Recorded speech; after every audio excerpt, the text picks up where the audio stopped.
Hello friends, तो कैसे हैं आप लोग।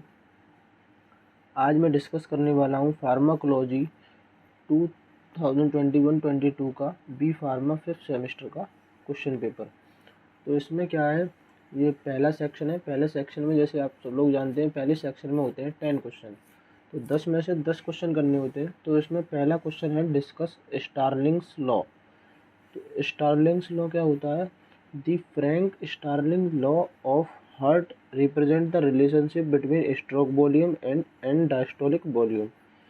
तो ये हमारा जो लॉ है वो बेसिकली स्ट्रोक वॉल्यूम और डायस्टोलिक वॉल्यूम का रिलेशनशिप बताता है। इस लॉ में क्या है, the law state that the stroke volume of heart increase in response to an increase in the volume of blood in the ventricle. तो ये लॉ हमें बताता है कि जैसे जैसे वेंट्रिकल में ब्लड का वॉल्यूम बढ़ता है, उसी के साथ साथ हमारा हार्ट में स्ट्रोक वॉल्यूम भी बढ़ जाता है एट द टाइम, मतलब कॉन्ट्रैक्शन से पहले, बिफोर कॉन्ट्रैक्शन। और उसके साथ ही क्या होते हैं, जब हमारे when all other factor remain constant, जब हमारे सारे फैक्टर क्या होते हैं, कांस्टेंट पे होते हैं। अगला क्वेश्चन है हमारा, enlist drug acting on renin angiotensin system. तो कौन कौन सी ड्रग हैं जो हमारी रेनिन एंजियोटेंसिन पर वर्क करती हैं? Drug acting on renin angiotensin system are list as it follow. पहली हमारी जो ड्रग है वो है कैप्टोप्रिल, दूसरी हमारी ड्रग है इमिडाप्रिल, जोफिनोप्रिल, डेलाप्रिल, टेलमिसार्टन। ये हमारी सारी ड्रग हैं। थर्ड हमारा जो क्वेश्चन है, aspirin can be used as antiplatelet drug, justify. तो इसका जो आंसर है, aspirin work by irreversibly inhibiting the enzyme cyclooxygenase COX-1 which is required to make the precursor of thromboxane। तो जो हमारा COX-1 जो होता है, साइक्लो ऑक्सीजनेज होता है, वो किसके लिए रिक्वायर होता है? थ्रोम्बोक्सिन की सिंथेसिस में क्या कहते हैं, यूजफुल होता है। तो ये जो थ्रोम्बोक्सिन है ये प्रिकर्सर है किसका? प्लेटलेट सिंथेसिस में। This reduce thromboxane synthesis. तो ये जो एस्पिरिन होता है वो क्या करता है? थ्रोम्बोक्सिन के सिंथेसिस को रिड्यूस कर देता है। Thromboxane is required to facilitate platelet aggregation. और जो थ्रोम्बोक्सिन होती है वो प्लेटलेट एग्रीगेशन के लिए ज़रूरी होती है, and to stimulate further platelet activation. और अलग प्लेटलेट एक्टिवेशन में भी ये काम करती है। अगला हमारा क्वेश्चन है फोर्थ वाला, कंपेयर स्पाइरोनोलैक्टोन एंड एमिलोराइड। इसमें क्या होता है, एमिलोराइड हाइड्रोक्लोरोथायाजाइड, दोनों एक ही नाम है, can remove access fluid and lower our blood pressure. जो एमिलोराइड है वो क्या करता है, रिमूव करता है फ्लूइड को, एक्सेसिव फ्लूइड, जब हमारा फ्लूइड ज़्यादा हो जाता है तो उसको रिमूव करने में हेल्प करता है, और ब्लड प्रेशर को कम भी करता है। While keeping potassium level stead, जब हमारा पोटेशियम लेवल बढ़ जाता है। और जो एल्डोक्टोन होता है, स्पाइरोनोलैक्टोन, वो क्या करता है, should be used with other medicine to get rid of excess fluid in our body, especially if we have heart failure। और हमारा 5 क्वेश्चन है, define autocoids and classify them. तो ऑटोकॉइड्स क्या होते हैं? ऑटोकॉइड्स हमारे, these are those chemical substance which act as the local hormone. जो autocoid होते हैं वो क्या है, हमारे लोकल हार्मोन की तरह वर्क करते हैं, means release from the tissue and act at the site of synthesis and release. क्या होते हैं ऑटोकॉइड्स? हमारे टिश्यू में रिलीज होते हैं, और कहाँ पर? At the site of synthesis पे वर्क करते हैं। यहाँ पर ऑटोकॉइड बेसिकली यहाँ पर सिंथेसाइज होते हैं, वहीं पे जाके अपना एक्शन शो करते हैं, और वहीं पे डिग्रेड भी हो जाते हैं। अब इनका जो क्लासिफिकेशन है वो है ऑटोकॉइड्स। ऑटोकॉइड्स 3 पार्ट में डिवाइड है, एमाइन ऑटोकॉइड्स, लिपिड ड्राइव्ड और पेप्टाइड ऑटोकॉइड्स। तो एमाइन ऑटोकॉइड्स में जो ड्रग है वो है हिस्टामिन, सेरोटोनिन, और लिपिड ड्राइव्ड में है वो है प्रोस्टाग्लैंडिन, ल्यूकोट्राइन और थ्रोम्बोक्सिन। और पेप्टाइड ऑटोकॉइड्स में है एंजियोटेंसिन, ब्रेडिकाइनिन और सब्सटेंस पी। तो ये इसका ऑटोकॉइड्स का क्लासिफिकेशन है। अगला जो हमारा है 6 question, how colchicine is effective in improving gut. For gut colchicine work by reducing the inflammation caused by the crystals of uric acid in our joint। तो जो गट्स में क्या है, जो कोलेचिन होता है वो रिड्यूस कर देता है इन्फ्लामेशन को। और जो इन्फ्लामेशन होता है वो किस लिए होता है, किसकी वजह से होता है, जो हमारे यूरिक एसिड के जो क्रिस्टल हमारे जॉइंट में हो जाते हैं उसकी वजह से।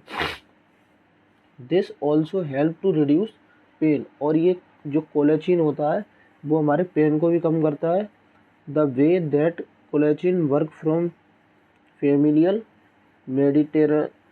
मेडिटेरेनियन फीवर FMF जिसको हम बोलते हैं, is complicated. Colchicine can affect the way our WBC work. और जो ये हमारा WBC वर्क को भी ये अफेक्ट करता है। अगला हमारा जो क्वेश्चन है 7 वाला, classify hormone secreted from pituitary gland. तो जो हमारे पिट्यूटरी ग्लैंड से जो हमारे हार्मोन सीक्रेट होते हैं उनका क्लासिफिकेशन है। क्लासिफिकेशन ऑफ पिट्यूटरी ये 2 तरीके से है, एंटीरियर और पोस्टीरियर। तो एंटीरियर है growth hormone, prolactin, thyroid stimulating hormone, adrenocorticotropic hormone, luteinizing hormone और फॉलिकल स्टिमुलेटिंग हार्मोन।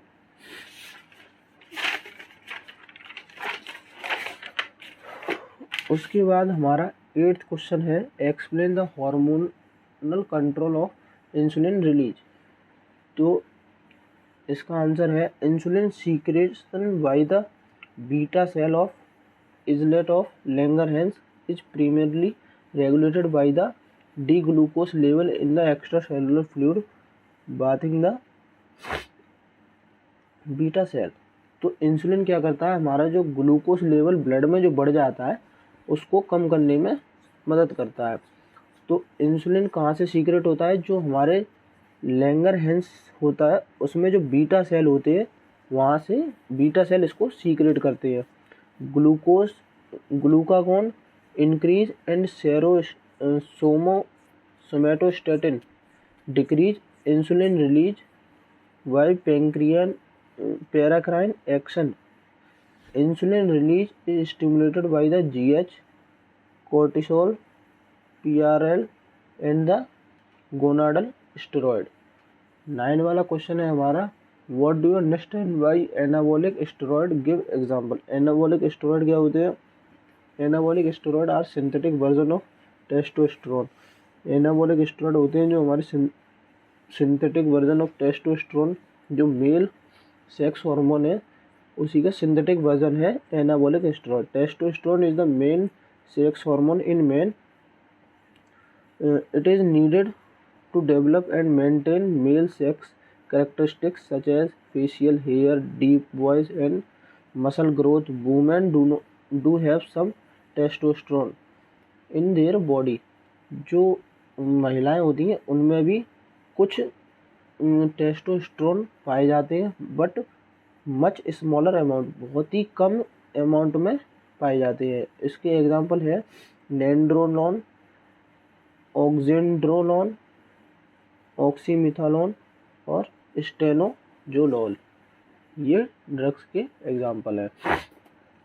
अब हमारा आता है 10 वाला question, summarize application of bioassay. तो बायोएसे के एप्लीकेशन क्या है, to determine the potency of a drug. Drug की पोटेंसी को डिटरमाइन करने के लिए भी बायोएसे करते हैं। To determine the dose of a drug required to produce a therapeutic or toxic response that is calculation of effective dose and lethal dose ETC।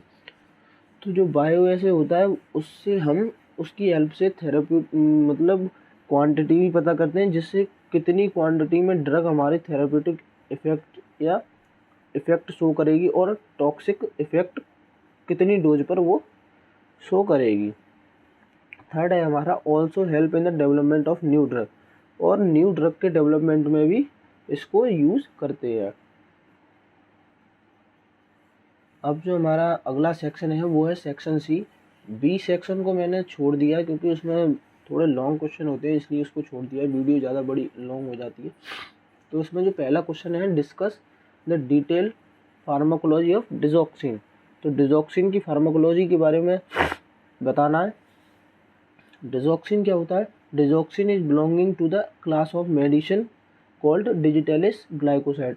जो digoxin होती है वो डिजिटेलिस ग्लाइकोलाइड्स की क्लास से बिलोंग करती है। It is use to improve the strength and efficiency of heart. इसको हम हार्ट की स्ट्रेंथ और एफिशिएंसी को बढ़ाने के लिए या सुधारने के लिए यूज़ करते हैं, और to control the rate and rhythm of heart beat, और हार्ट रेट को और रिदम को भी कंट्रोल करने के लिए इसको यूज करते हैं। This lead to better blood circulation and reduce swelling of the hand and ankle in the patient and heart problem. और इसको हार्ट प्रॉब्लम में और swelling of hand and ankle में भी यूज करते हैं। तो फार्माकोलॉजी इसकी क्या? Pharmacology of digoxin, cardiac contractility. Digoxin increase the force of myocardial heart muscle contraction.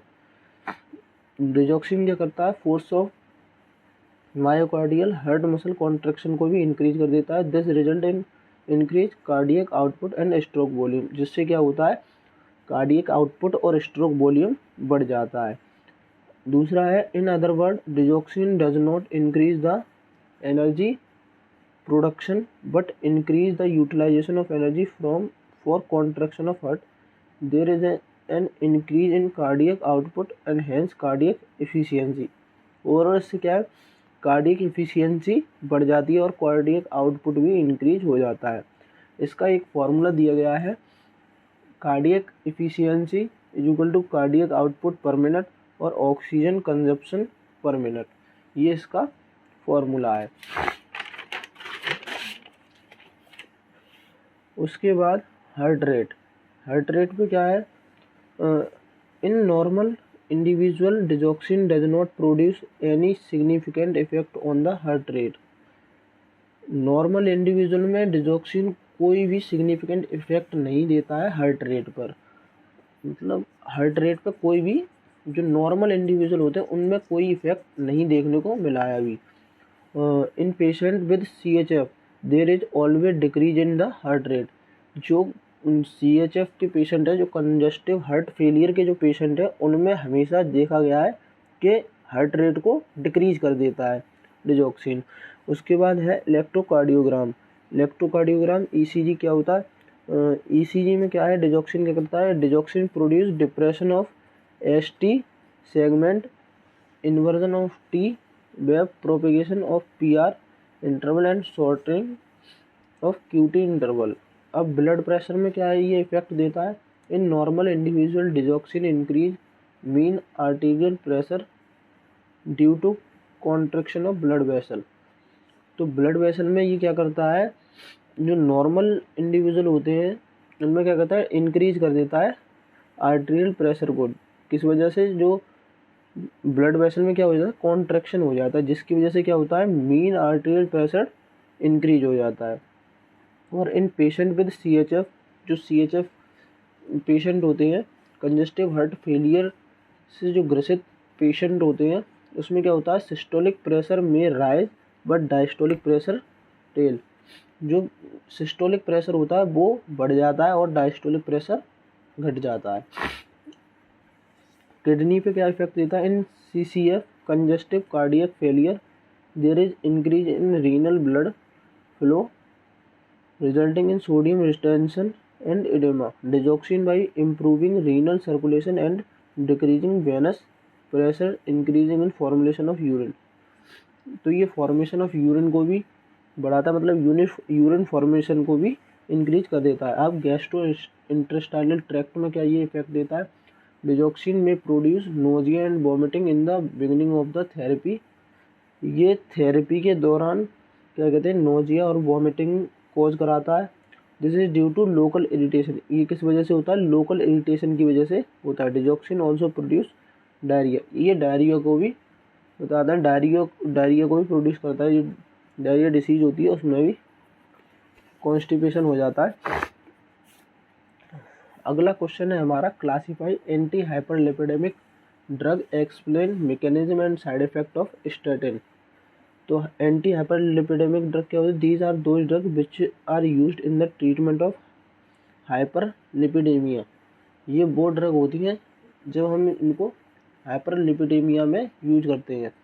Hyperlipidemia में क्या होता है, लिपिड बढ़ जाता है हमारे ब्लड में, also known as lipid lowering agent और हाइपोलिपिडेमिक ड्रग। क्लासिफिकेशन क्या है, HMG coenzyme reductase inhibitor statin. इसके एग्जांपल हैं लोवास्टैटिन, सिम्वास्टैटिन, एटोरवास्टैटिन। और दूसरा है bile acid secretion, cholestyramine, colestipol और कोलेसिवेलम ETC। अब है लिपोप्रोटीन लाइपेज एक्टिवेटर, इसको हम फेवरेट भी बोलते हैं। इसके जो ड्रग्स के एग्जांपल हैं क्लोफिब्रेट, बेंजाफिब्रेट ETC।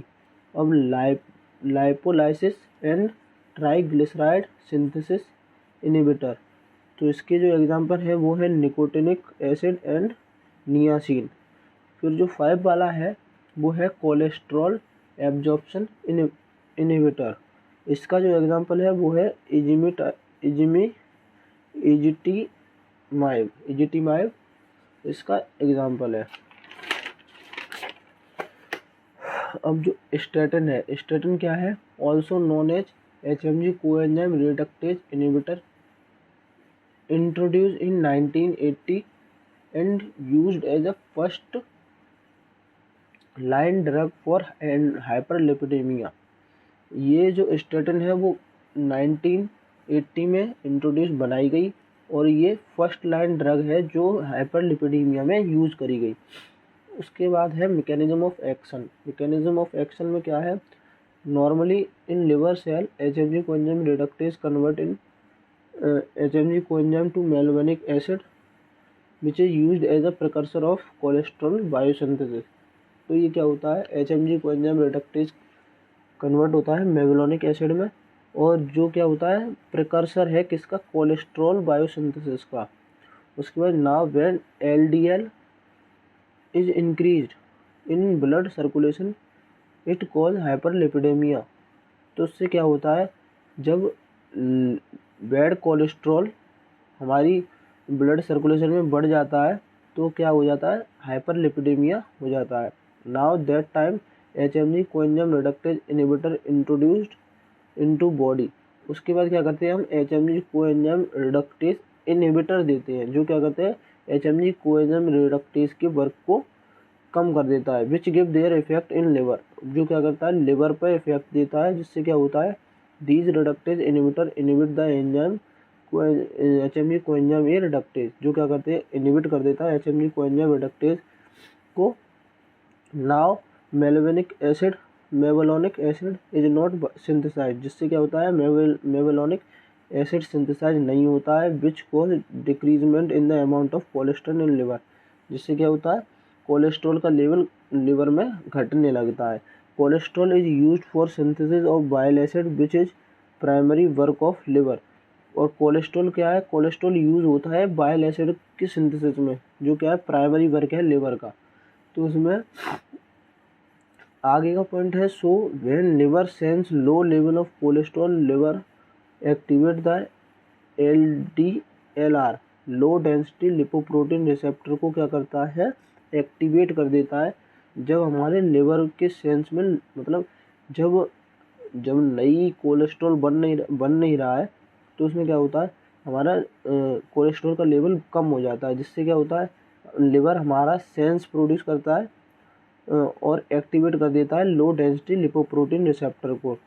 और जब now LDL is present in excess amount in blood, और जो हमारा LDL हमारे ब्लड में एक्सेस अमाउंट में प्रेजेंट है, कम नियर लिवर, और वो लिवर के पास आते हैं, एंड रिलीज कोलेस्ट्रॉल, जब ब्लड आएगा तो वो कोलेस्ट्रॉल को रिलीज कर देगा लिवर में, because LDL are rich in cholesterol.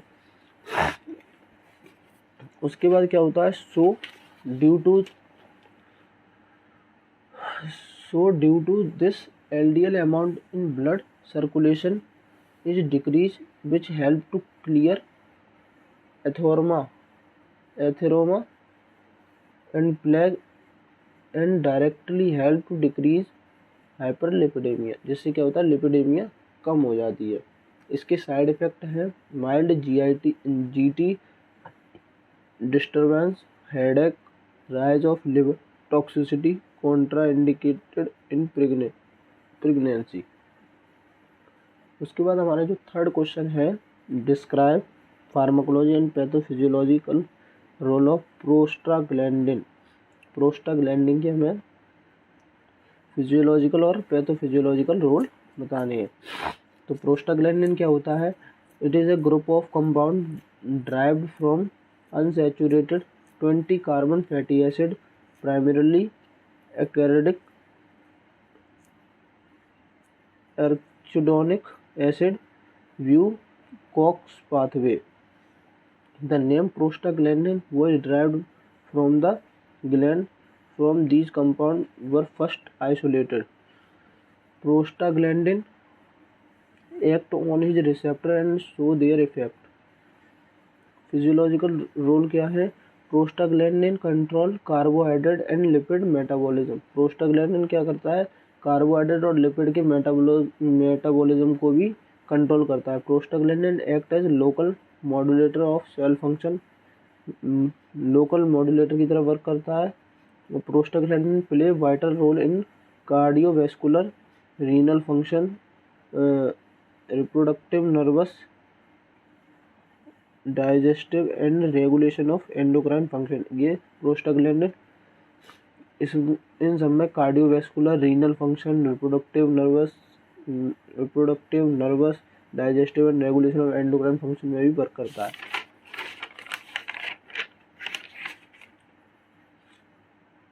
अगला हमारा जो फिजियोलॉजिकल है वो है, if metabolize and production of prostaglandin is changed, this may cause hypertension, pain, fever, bronchial asthma, inflammation and ulcer formation. अगर मेटाबॉलिज्म और प्रोडक्शन प्रोस्टाग्लैंडिन का चेंज हो जाता है, अगर बदल जाता है, तो इससे हमें hypertension, pain, fever, bronchial asthma, inflammation और अल्सर फॉर्मेशन हो सकता है। Effect of prostaglandin is affected in the presence of antipyretic, analgesic and anti-inflammatory drug. Antipyretic, analgesic and anti inflammatory drugs के साथ जो प्रोस्टाग्लैंडिन का इफेक्ट होता है वो अफेक्ट होता है। These drug inhibit the biosynthesis of prostaglandin, जो क्या करते हैं, प्रोस्टाग्लैंडिन के बायोसिंथेसिस को इनहिबिट कर देती है। फॉर एग्जांपल एस्पिरिन, एस्पिरिन क्या करती है, प्रोस्टाग्लैंडिन के बायोसिंथेसिस को इनहिबिट कर देती है। उसके बाद है pathophysiological role of prostaglandin. Pathophysiological role, cardiovascular system पे क्या करता है, prostaglandin cause vasodilation, fall in BP. Prostaglandin क्या करता है, बीपी को कम कर देता है। कॉन्स्ट्रिक्ट में when including pulmonary vein and artery, और वेन को भी कॉन्स्ट्रिक्ट कर देता है। दूसरा है gastro intestinal tract. Gastro intestinal tract पे क्या इफेक्ट शो करता है, increase peristalsis movement. Peristalsis movement क्या होता है, जो हमारे फूड का क्या कहते हैं, जो मूवमेंट होता है वो उसी को हम कहते हैं मूवमेंट इन इंटेस्टाइन, उसी को हम कहते हैं पेरिस्टाल्सिस मूवमेंट।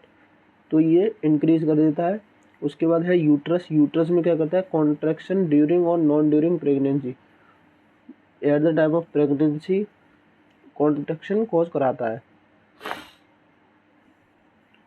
अगला जो है हमारा किडनी, किडनी पे क्या करता है, renal vasodilation and inhibit tubular reabsorption.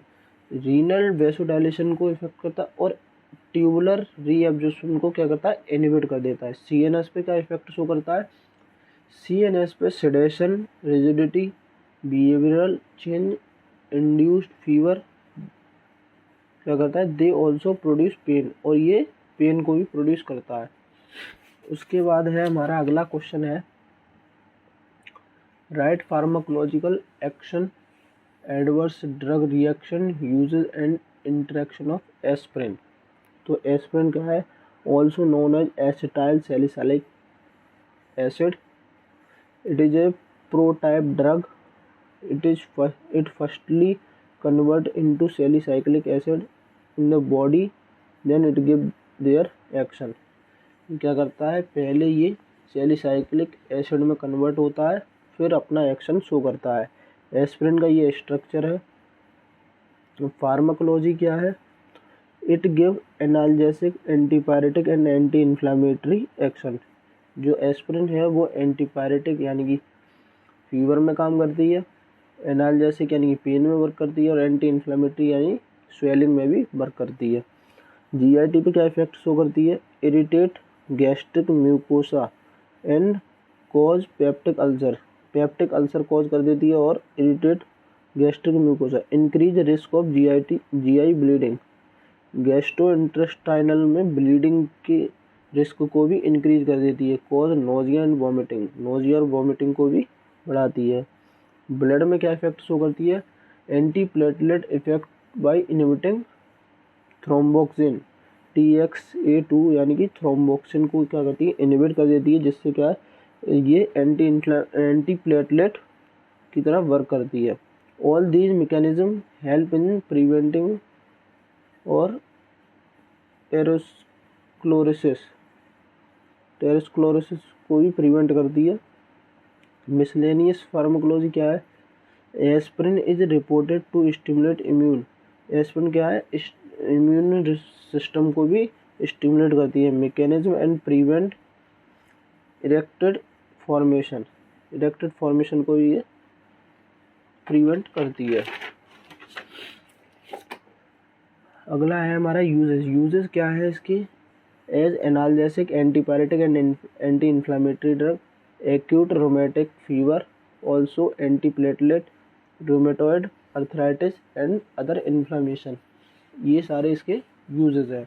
Adverse effect क्या है, nausea, vomiting, hypersensitivity and idiosyncrasy, increase risk of GI bleeding and peptic ulcer, increase risk of bleeding और increase risk of renal injury, ये इसके adverse effect है। Drug interaction में क्या है, जब हम एस्पिरिन को वारफेरिन के साथ लेंगे तो हमारा ब्लीडिंग का रिस्क इंक्रीज हो जाता है, और हम अगर एस्पिरिन को अल्कोहल के साथ लेंगे तो क्या होगा, risk of GI bleeding increase हो जाएगा, मतलब जीआई ब्लीडिंग होने के चांस ज़्यादा हो जाएंगे। और अगर हम एस्पिरिन को पेनिसिलिन जी के साथ लेंगे तो पेनिसिलिन जी टॉक्सिसिटी होने के चांस बढ़ सकते हैं। और एस्पिरिन को अगर हम विटामिन सी के साथ लेंगे तो decrease absorption of vitamin C, vitamin C का एब्जॉर्प्शन डिक्रीज हो जाएगा। अगला जो हमारा क्वेश्चन है वो है, classify anti hyperglycemic drug, discuss mode of action of sulfonylureas, sulfonylurea के मोड ऑफ एक्शन के बारे में बताना है और एंटी हाइपरलिपिडेमिक ड्रग को क्लासीफाई करना है। तो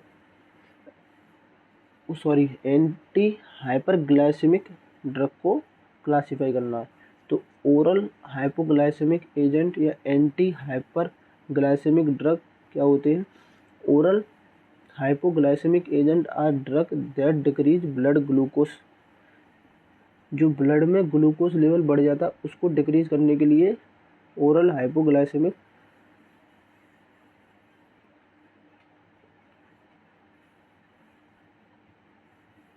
यूज होते हैं। However their ability to decrease blood glucose is exponentially inferior to conventional insulin preparation, thus they may only be used in the treatment of diabetes mellitus type 2। ये है diabetes हेमाटाइटिस 2 type 2 में के treatment में use होते हैं। Classification है इसका sulfonyl urease, जिसमें फर्स्ट जनरेशन में आता है हमारा टॉलब्यूटामाइड, कार्बोटामाइड, क्लोरप्रोपामाइड, एसिटाहेक्सामाइड, और सेकंड जनरेशन में आती है हमारा ग्लिबेनक्लेमाइड, ग्लिपेजाइड, ग्लिकेलाजाइड और ग्लिक्विनोन। उसके बाद दूसरा है हमारा सल्फोनाइल यूरिया लाइक ड्रग, इसमें है हमारा रेपाग्लेनाइड, नेटाग्लिनाइड, और हमारा थर्ड है ग्लिटाजोन। ग्लिटाजोन में हमारी जो ड्रग है वो है रोसीजिलिटाजोन और पियोग्लिटाजोन और सिग्लिटाजोन और यूग्लिटाजोन। और फोर्थ है हमारा बिगोनाइड। बिगोनाइड में है हमारा मेटफॉर्मिन। और फिफ्थ है हमारा अल्फा ग्लूकोसाइडेज इनहिबिटर, जिसमें है कार्बोज। ये ड्रग्स की नेम है। मैकेनिज्म ऑफ एक्शन है सल्फोनाइल यूरिया का, वो है सल्फोनाइल यूरिया का जो मैकेनिज्म ऑफ एक्शन है वो है sulfonylurea bind to an ATP dependent potassium channel on the cell membrane pancreatic beta cell. पहले क्या होता है, सल्फोनाइल यूरिया होता है वो बाइंड होता है किससे, एटीपी डिपेंडेंट पोटेशियम चैनल से on the cell membrane of pancreatic beta cell. जो पैंक्रियाटिक बीटा सेल होते हैं उनकी सेल मेम्ब्रेन से क्या होता है, अटैच होता है, बाइंड हो जाता है। Stimulation of sulfonyl urea receptor, और क्या करता है सल्फोनाइल यूरिया रिसेप्टर को स्टिमुलेशन होता है, cause opening of potassium channel, जिससे क्या होता है पोटेशियम चैनल ओपन हो जाता है, and following influx of potassium into the cytoplasm of beta cell, जिससे क्या होता है पोटेशियम चैनल का इन्फ्लक्स हो जाता है किसमें, साइटोप्लाज्म बीटा सेल के साइटोप्लाज्म में। उसके बाद क्या होता है, this cause depolarization of beta cell and following insulation secretion, जिससे क्या होता है जो डीपोलराइजेशन हो जाता है बीटा सेल में और इंसुलिन सीक्रेशन बढ़ जाता है। उसके बाद है हमारा अगला क्वेश्चन है डिस्क्राइब फार्माकोलॉजी ऑफ ऑक्सीटोसिन। तो फार्माकोलॉजी ऑफ ऑक्सीटोसिन क्या है, पहले हम समझते हैं ऑक्सीटोसिन क्या होता है। तो ऑक्सीटोसिन हमारा क्या है, it is A hormone secreted by the posterior pituitary gland along with vasopressin it increase the contraction of uterine muscle। ये क्या करते हैं, कॉन्ट्रैक्शन को बढ़ा देता है, यूट्राइन मसल कॉन्ट्रैक्शन को बढ़ा देता है ऑक्सीटोसिन। मैकेनिज्म ऑफ एक्शन है इसका activation of ji protein receptor. Ji protein receptor क्या होता है, एक्टिवेशन होता है। Stimulate voltage sensitive calcium channel, जो वोल्टेज सेंसिटिव कैल्शियम चैनल होता है वो स्टिमुलेट हो जाता है। उसके बाद डीपोलराइजेशन होता है यूट्राइन मसल में। उसके बाद कॉन्ट्रैक्शन होता है। कॉन्ट्रैक्शन के बाद क्या होता है, इंक्रीज लोकल प्रोस्टाग्लैंडिन सिंथेसिस। उसके बाद क्या होता है, लोकल प्रोस्टाग्लैंडिन सिंथेसिस बढ़ जाती है, जिससे क्या होता है स्टिमुलेशन ऑफ यूट्राइन कॉन्ट्रैक्शन, और जो यूट्राइन कॉन्ट्रैक्शन होता है वो बढ़ जाता है। उसके बाद हमारा है फार्माकोलॉजी, ऑक्सीटोसिन की फार्माकोलॉजी। तो oxytocin peptide hormone of post pituitary that elect milk ejection in lactating women by contracting the myoepithelial cell of the breast। जो ये क्या करता है, जो मिल्क के इजेक्शन को बढ़ा देता है। Major stimuli for milk ejection is in body cry and suckling. ये क्या करता है, स्टिमुलेट कर देता है मिल्क इजेक्शन में एक बेबी क्राई एंड सकलिंग। जब क्या होता है, बेबी रोता है और सकलिंग, जब मतलब मिल्क के इजैकुलेशन बढ़ा देता है, मिल्क का इजैकुलेशन बढ़ा देता है। उसके बाद हमारा है can be use to induce uterine contraction in maintain labour during delivery. ये क्या कर रहा है, यूट्राइन कॉन्ट्रैक्शन को बढ़ाता है और लेबर मेंटेन करता है at the time of delivery. The uterus is insensitive to oxytocin in early pregnancy, but its sensitivity increase with advanced pregnancy, reaching maximum at time of delivery. Has slight ADS like activity। ये इसके pharmacological action है। उसके बाद हमारा जो last question है, discuss bioassay of insulin. Bioassay of insulin क्या है? There are two method of bioassay of insulin, rabbit method और माउस मेथड। तो हमारा रैबिट मेथड है, उसका प्रिंसिपल है, फर्स्ट हमने बताया है रैबिट मेथड।